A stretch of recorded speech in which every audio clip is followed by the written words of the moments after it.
عز الدين ذو الفقار فارس الرومانسية، مخرج ومؤلف روائع الأفلام ومنتج. اتجوز الفنانة فاتن حمامة وأقنع صالح سليم بالسينما. أهلا بكم في قناتي أخبار النجوم مع إيمي. لسه ما اشتركش يشترك ويحط اللايك والكومنت. أختكم محتاجة دعمكم، حابة أشكركم على دعمكم لقناتي ويا رب يديمكم نعمة ورزق في حياتي، وبتمنى منكم مزيد من الدعم. الحضور الراقي المحترم.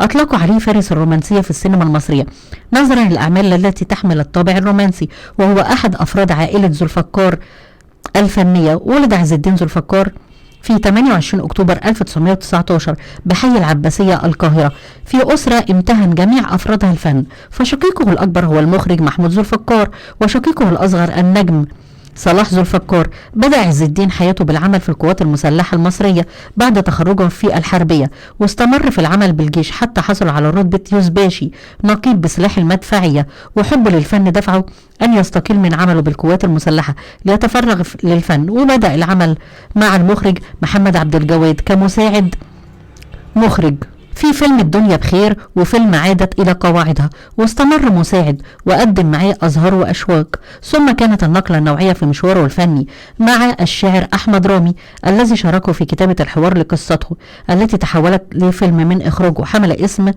أسير الظلام. من وقتها اكتسب عز الدين ذو الفقار الشهرة والانتشار، وبعدها حقق الفيلم رواج كبير بدور السينما، وهو من بطولة سراج منير ومديحة يسري، وهو الفيلم الذي أعيد معالجته وقدموه مرة أخرى تحت اسم الشموع السوداء، من بطولة المطربة نجاة الصغيرة وكابتن مصر صالح سليم، الذي أقنعه عز الدين ذو الفقار بخوض التمثيل بعد أن ظهر في فيلم السبع بنات.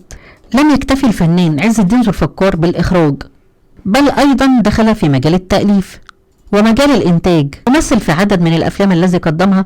من الأفلام اللي شارك فيها بالتمثيل فيلم بورسعيد وخلود وأبو زيد الهلالي، ومن الأفلام اللي أنتجها قام بإخراجها الراجل التاني مع بطولة رشدي أباظة وصباح وسامية جمال وملاك وشيطان مريم فخر الدين ورشدي أباظة، نجوى فؤاد وصلاح ذو الفقار. في فيلم ملاك وشيطان شارك أخوه صلاح ذو الفقار في الفيلم، وشارك في صراع الأبطال. أفلام من إخراجه زي شاطئ الذكريات شادية وعماد حمدي وشكري سرحان، ونهر الحب فاتن حمامة وعمر الشريف وزكي رستم وعمر الحريري وفؤاد المهندس، وموعد في البرج وشارع الحب اللي شارك فيه عبد الحليم حافظ وصباح وحسين رياض. فيلم موعد في البرج مع صلاح ذو الفقار وسعاد حسني. فيلم البنات والصيف مريم فخر الدين وكمال الشناوي وصفية ثروت. موعد مع السعادة فاتن حمامة وبنته نادية مثلت في الفيلم ده لأنجبها من فاتن حمامة. مشواره الفني قام عز الدين ذو الفقار بإخراج فيلم تسجيلي حمل اسم حرب الإشاعات، إنه أخرج نشيد وطني حبيبي الوطن الأكبر من ألحان الموسيقار محمد عبد الوهاب. مجموعة كبيرة من المطربين منهم عبد الحليم حافظ وشادية ووردة